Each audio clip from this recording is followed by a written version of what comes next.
is a lot of humor in this segment of life, and I'm personally got sick of it. And that is, guess what? Drum roll, spirituality. Your appearance and your body structure is also a vehicle for your mission, but it's also a spiritual reflection of how you are there in your soul, or here in your soul.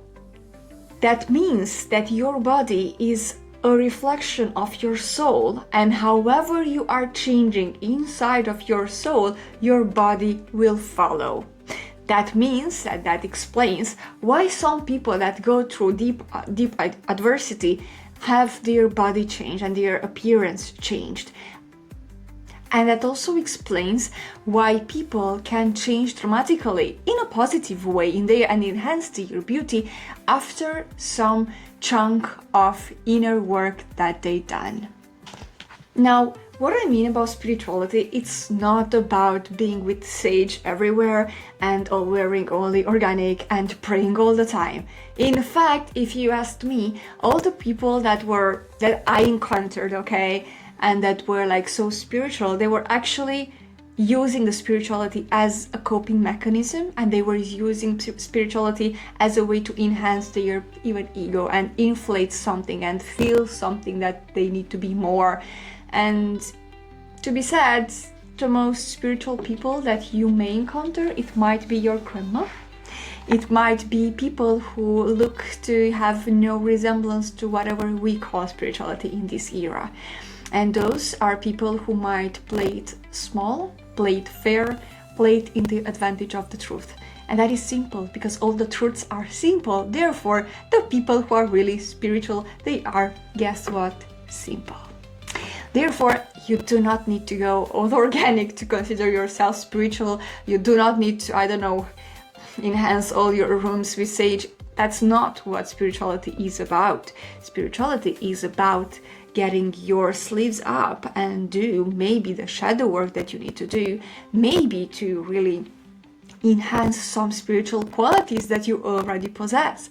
And yes, sometimes you would use some organic things, sometimes you would use some sage, sometimes you would use some incense or some lighting or candle, whatever, but you use them as tools in your journey and not some props and some jewelries for your magnificent self. In fact, the most spiritual people, they might think of themselves as not spiritual at all. And that is something that I really, really, really like, because that's true. They are functioning in the base of truth. That is catchy. Therefore, let's go for the more. Yeah, I got interrupted by my feelings. Therefore, let's go a step forward. Yeah. Therefore, let's see what lays beyond and what we can do for that. And I'm telling you only this. We have, first of all, the mission part, in which your body is the perfect tool for your mission. Okay, so maybe you will have high eyebrows because you are an empathetic person. Maybe your lips are plumper because you know how to talk and you have the gift of talking.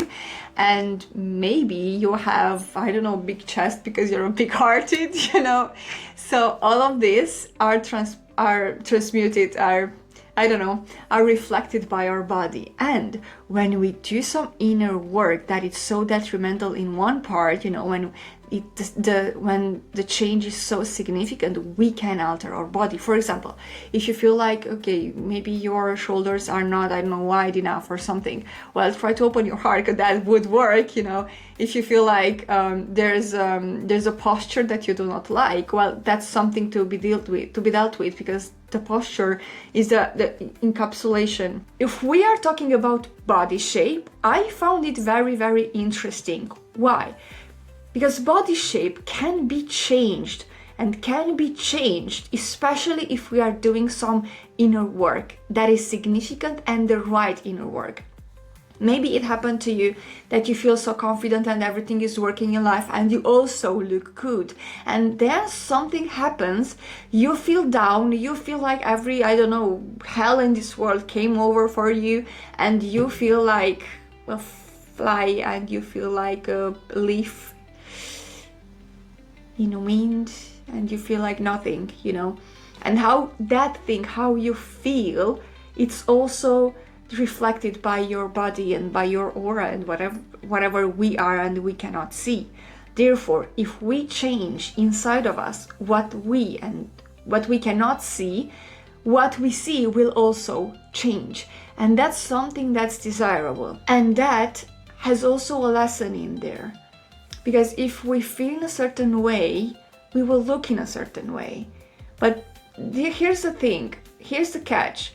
When people are dealing with something that it's temporarily, in our minds, usually, or most likely, or I'm trying to film this, I'm trying to have this shoot, and I see that there's a lot of interference from outside, also from inside, so I guess I will go ahead with whatever it's alive in me and not that much with the structure. Not that it concerns you that much, but I don't know what I will be speaking, so you should be informed. Dangerous signs everywhere. So, therefore, I think that also astrology has something to do with the way we look, also our spiritual mission, and also the way we approach life and approach ourselves. And with the risk of repeating myself, I would say that when we are dealing inside with something, or whenever something happens to us and it's unpleasant, we might feel in that way, and our body would reflect that.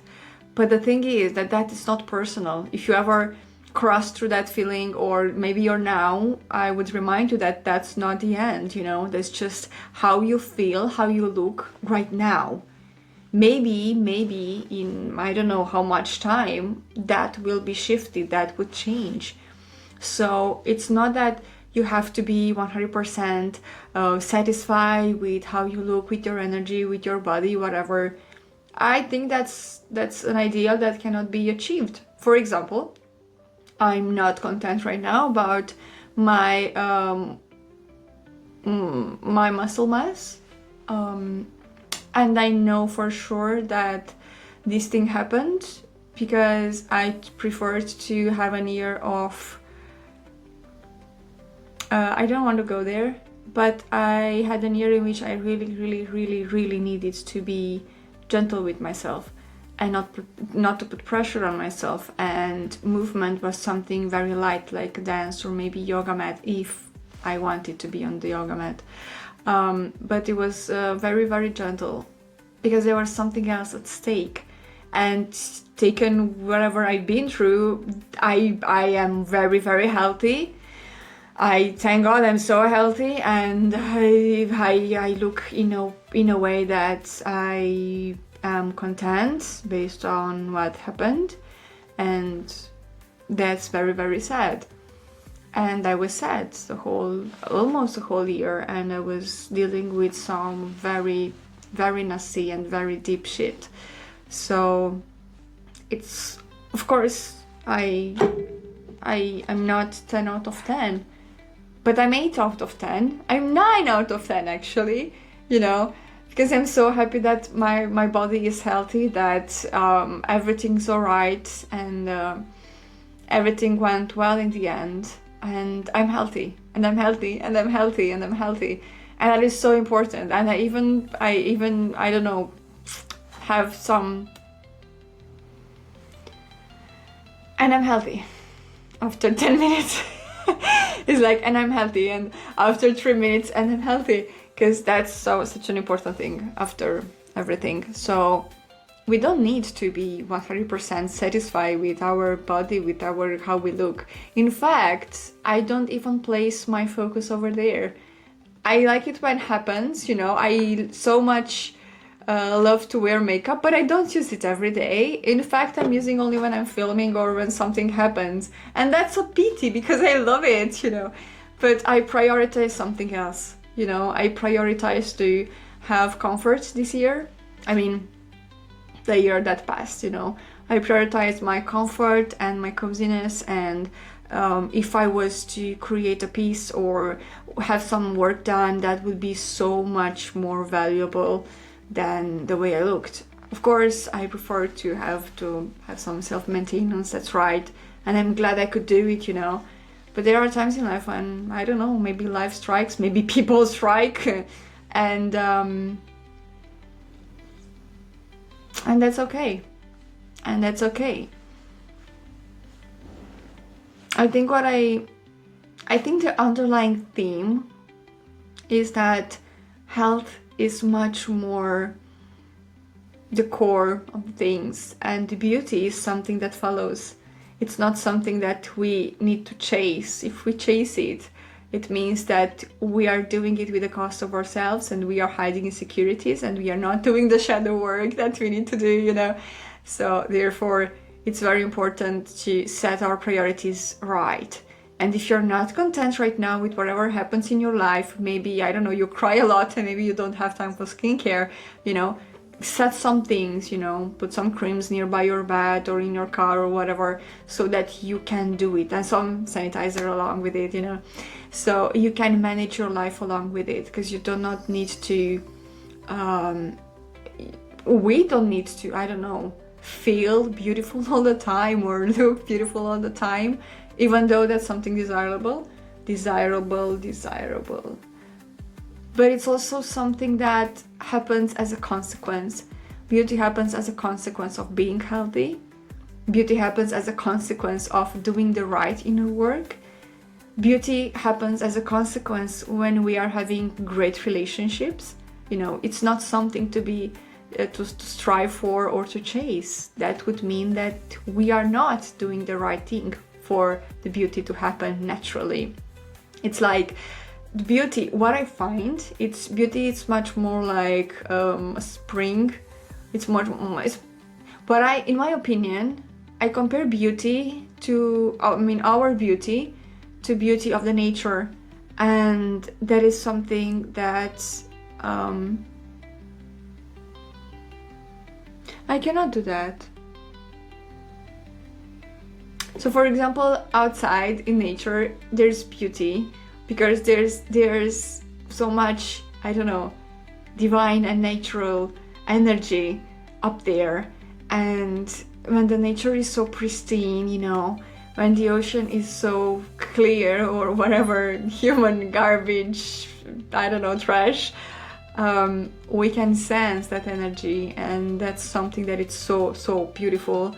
What I like the most is when I'm going to the ocean, not seaside, ocean please, and there's the whole ocean roaring aside, and I'm so little, you know, and the sun is in the sky, and the sky is so high. I don't know how other people are experiencing this, but I feel that here in Portugal the sky is so high and you can feel the sky. I mean, I feel a direct link with the sky. I don't know how that's happening, but even if I'm in an airplane or at the beach or whatever the place, I feel a special connection with the sky while in Portugal. I don't know, but that's something that happens. And I also find very beautiful when the sun is on and there's barely a cloud over there, and all the ocean is like pure glitter in front of my eyes, and it's like everything is shining. And those are the moments in which I know for sure, I believe with all my heart that I am also shining. So that's something that I find really beautiful. I find it to be very beautiful, and I don't think that's something that is more beautiful than that. I mean, you can give me mountains, yeah, that's beautiful, but it's not the same. So in this sense, I state that beauty is something subjective, and it's something that does not rely only in what can be seen. It's not only in the visible, it's somehow even in the invisible side, or maybe mostly in the invisible side.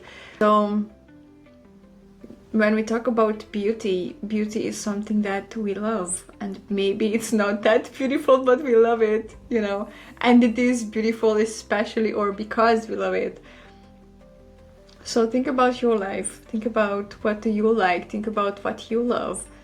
Most of the time we don't even invest that much of an energy to the things we love. For example, me, I made a scene of delaying my time to ocean, and I feel it and I know it, and it was sunny today, and I should see when the sun is on and go to the ocean again. Because what are the things that we love if we do not invest in them, if we are not there? Sometimes we need to be there, especially for the things we love, and especially because we love them. Not to mention if we also find them beautiful, because that beauty is not something internally.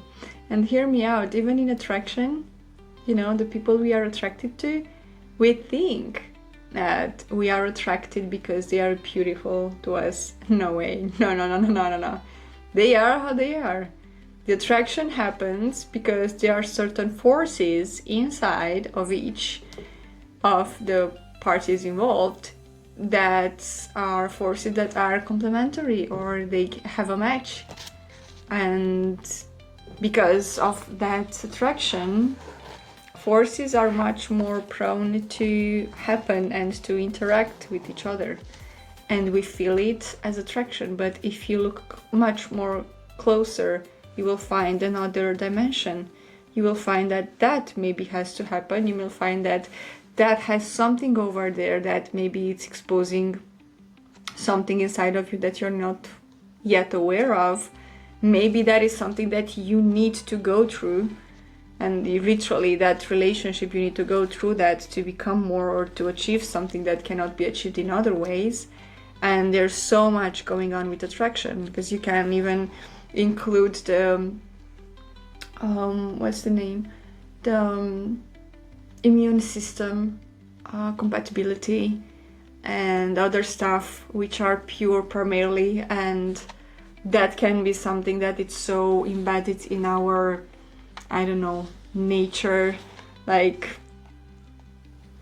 not in our higher nature, you know, but it's like nature playing with us. So maybe that is what's happening. So when we are dealing with attraction, we need to know that thing. Also, let's bear in mind that some relationships we feel attracted to because they are complementary to us, and when they are complementary, they might be good or not.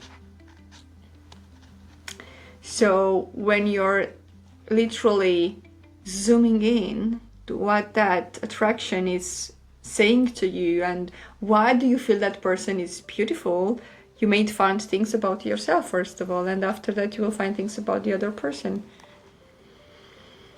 But this is just top of the iceberg. There are so many things that are at stake when coming to attraction, but this is not a video about attraction. It's a video about beauty and how we find other people to be beautiful. And some people, they are beautiful, but if they are beautiful does not mean that they ought to be with you or to be alongside with you or you with them, you know. But I think I don't think it's our responsibility, you know, but I think we ought to evolve enough, and that evolution may be translated into beauty as well. And I'm not talking about beauty as it is something that is damn important. It is for me, but it's like, it's important because I love it, and it's something that I love, and therefore I love it. I love nice things. I love to, I don't know, feel it. I love beauty. That's it. Like I love oranges, you know. So I can be here and talk about oranges and connect with people that love oranges too, you know. So that's the thing. Okay. Let me see if there's something else that I am to say right now. Because I don't think so. I think this was it. I think this was it, everything. Yeah. So now that I talked freely about whatever was inside of me and needed to be expressed out of even my control, I did not have that much of interference. And that's good. And I appreciate that. And I don't know how this video is coming along, but you know, beauty is in the eye of the beholder. So there you go. Maybe you can find beauty today in one film, in one movie, in whatever you like, in whatever you love. Pay attention to that, because that thing might be needing you as well. For example, in my case, I saw the movie Nuremberg, if I'm pronouncing it correctly. It's with the actor Rami Malek, that is about the psychologist, the psychiatrist that was assessing, reviewing and preparing the trial for the German Nazi atrocities in the Second World War. And I found that thing to be a very beautiful thing. It's a masterpiece, if you ask me. That's something beautiful indeed. Even though it has such a, I don't know, unpleasant subject, that piece of work, it is beautiful. Especially when you see that line of, "You're not Alexander the Great." Oh my God, I love that. So I loved everything about that movie. And also what I love is about another movie that I love is the Monte Cristo story, but it's the recent equranization, the recent movie. I think it was for the 1 or 2 years ago, 23 or 24, probably 24. And that movie, oh my God, that was the story of my whole soul life, I'd say. I saw that movie 3 times. I cried every single time, and I'm still not done with the story.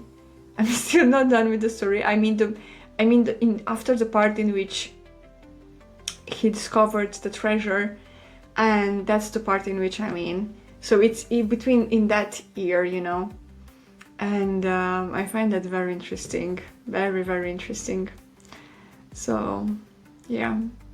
And in the case B, what I love also in this context is, oh my God, Ted Lasso. I love Ted Lasso. And I had so much fun with Marigold Hotel. Oh yeah, I did. And right now I have I have my eyes set on musicals. I don't know, I usually don't like it, but somehow right now I have it. Like I don't like the Hallmark, oh my God, love stories, you know?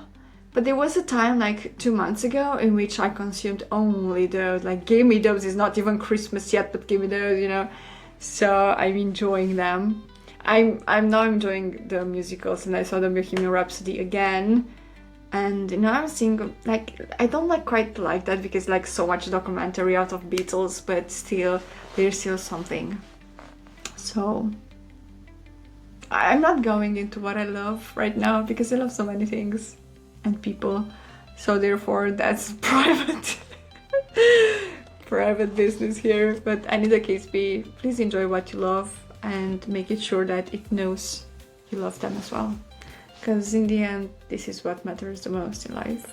So enjoy what you love. Bye bye.